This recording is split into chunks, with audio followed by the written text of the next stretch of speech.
তখন ছিল জন্মোৎসব।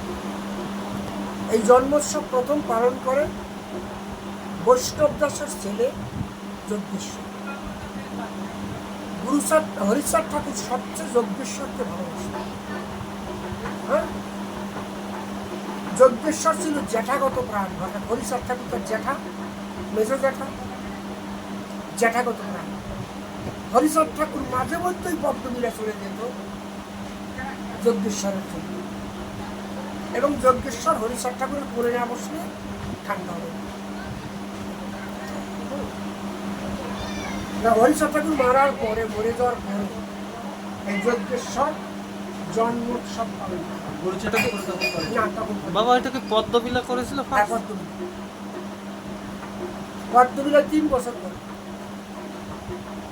3 বছর করার পরে ভক্তরা সব গুরুচাঁদ ঠাকুরের ভক্ত হয়ে গেল, এবং গুরুচাঁদ ঠাকুরের মূর্তি ঠাকুর শক্তি, ভগবানের হরিচাঁদ ঠাকুরের শক্তি, গুরুচাঁদ ঠাকুরের কাছে সমস্ত ভক্তরা গেল, হরিচাঁদের ভক্তরা।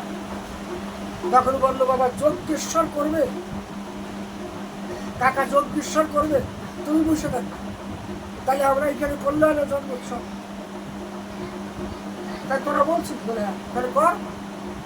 4 বছরের মাথায় গিয়ে যজ্ঞেশ্বরের পরিবর্তে গুরুচাঁদ ঠাকুর যজ্ঞেশ্বর বলে, তোর পদ্মবিলা করতে হবে না, তুই ওরাকান্দি দিশে কর একসাথে। হ্যাঁ, ওটা যজ্ঞেশ্বর গুরুচাঁদ ঠাকুর। এই ওরাকান্দি জন্মোৎসব পালন, এই জন্মোৎসব চলছে। সেটা করে মারা গেছেন কত সালে? মারা গেছে 87 সালে। 87 গেছে 84 না? 1284। 1284। আর 87-তে গিয়ে ওরা করেছে না? 84 সালে ওরা করেছে। হ্যাঁ, 3 বছর। 3 বছর করেছে যজ্ঞেশ্বর। 4 বছরের মাথায় গিয়ে করেছে গুরুচাঁদ ঠাকুর। যজ্ঞেশ্বরকে নিয়ে বলে, ওখানে করবি কেন, এখানেই।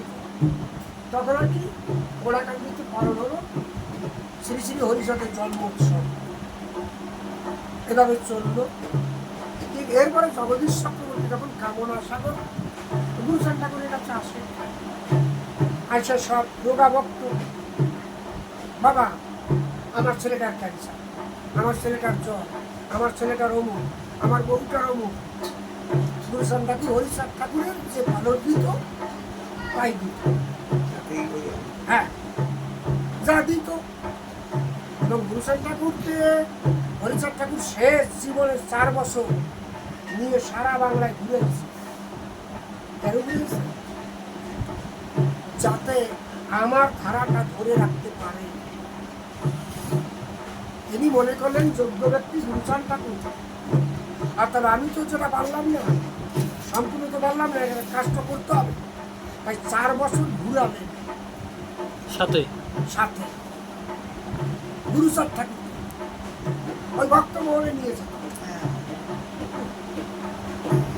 এই হিসাবে গুরুচাঁদ ঠাকুরের বেশি প্রতিষ্ঠিত। উমাসানন্দী কিন্তু নিয়েছেন। এই জগদীশ চক্রবর্তী বললো, বাবা যত ভক্ত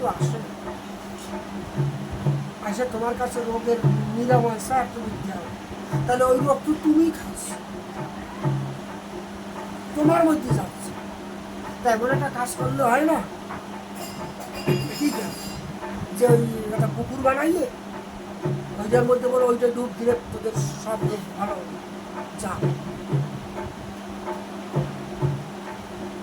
তারপরে তুই বলছিস, হ্যাঁ বাবা তোমার কষ্ট নেব না। ওই জগদীশ চক্রবর্তী, তোমাকে আমরা কষ্ট দিতে চাই না। ওই পুকুরে স্নান করে গেলে মনস্কামনা পূর্ণ হবে, এটা তুমি মুখ দিয়ে করে দিবে। আচ্ছা ঠিক আছে, তোরা সবাই যখন বলছিস তাই জন্য এই বলে কামনা সাগর তখন তৈরি করল। গুরুচাঁদ ঠাকুর প্রথম ভোগ দিল, এরপরে জগদীশ গোসাই কাটলো। জগদীশ কি একা কাটছিল, সমস্ত ভক্তেরা কাটছিল। কিন্তু হলো কি, যখন এই কামনা সাগর তৈরি হলো ওই জন্মোৎসবের সই কামনা সাগরে মানুষ চান করার জন্য। আস্তে আস্তে হলো কি জন্মোৎসব মুছে দিয়ে হয়ে গেল কি বারণী স্নান। বারণীতে একজন কাল্পনিক দেবী। বৈদিক সাহিত্যের একজন দেবী হলো কাল্পনিক দেবী হলো বারুণী। বরুণের স্ত্রী বারুণী কাল্পনিক দেবী। হত হরিচাঁদের জন্মদিন পালন, জন্মোৎসব পালন, সেটা কালক্রমে হয়ে গেল কি কামনা সাগরের জন্য হয়ে গেল কি বারুণী স্নান। বাবা এই আর হরিচাঁদ ঠাকুরের জন্মদিন থাকলো না। এই স্নানের এখন আপনারা ওড়াকান্দি যাচ্ছেন, ঠাকুরনগর যাচ্ছেন, কিসে যাচ্ছেন? জন্মোৎসব স্নান করতে। বারুণী, তাহলে জন্মোৎসব মুছে গেল। বাবা এই বারুণী নামটা কে করল, নামকরণটা কে দিল? ভাই ফুলদিকে আছে বললো না যে ওখানে স্যার ওই যে বারুণী, ওই যে তিথি পঞ্জিকা অনুসারে বারুণী দেবী, ওই যে মধুকৃষ্ণ ত্রয়োদশী, ওখানে বারুণী দেবীর নামে স্নান। হরিচাঁদ ঠাকুর এমন একটা দিনে জন্মাইছে, সেদিন বারুণীর স্নান হতো ত্রিবেণীতে। এটা কি কালক্রমে ভক্তরাই নাম দিয়েছে বারুণী স্নান? হ্যাঁ, সেইটা হয়ে গেছে জানতে- বারুণীর স্নান। করতে স্নান করতে করতে সেইটা জিজ্ঞেস অর্থাৎ হলো কি স্বতন্ত্র বৌদ্ধ ধর্ম ব্রাহ্মণ্য ধর্মে ডুবে গেল। জন্মোৎসব মুছে গেল, হলো কি বারুণী দেবীর স্নান, হরিচাঁদের জন্মোৎসব। আচ্ছা মামা, এই যে সবে তো ওখানে ওই জায়গা তো পরিচয় আর সবাই মিলেই করছে, তো জগদীশ ঘোষের নামটা দেখার না জগদীশ ঘোষের প্রস্তাব দিয়েছে। প্রস্তাব দিয়েছিল, কেটেছে সবাই, কিন্তু এই প্রস্তাবটা তিনি জগদীশ ঘোষ। অনেকে বলছে যে ওইখানে যে খরচটা হয়েছিল সেই খরচটা নাকি উনি বহন করেছিল। সব খরচ কি ঠাকুরের এত ভক্ত ওই জগদীশ কি জমিদার ছিলেন? না না, বললো চক্রবর্তী চক্রবর্তী ব্রাহ্মণ। ও জমিদার। ওই যে জগদীশ যখনই হইয়া আসলো, পুষ্পবিধি হইয়া আসলো, তখন আগে সব মানে গর্ত করে এই যে একটা কথা আছে, তো গর্ত করে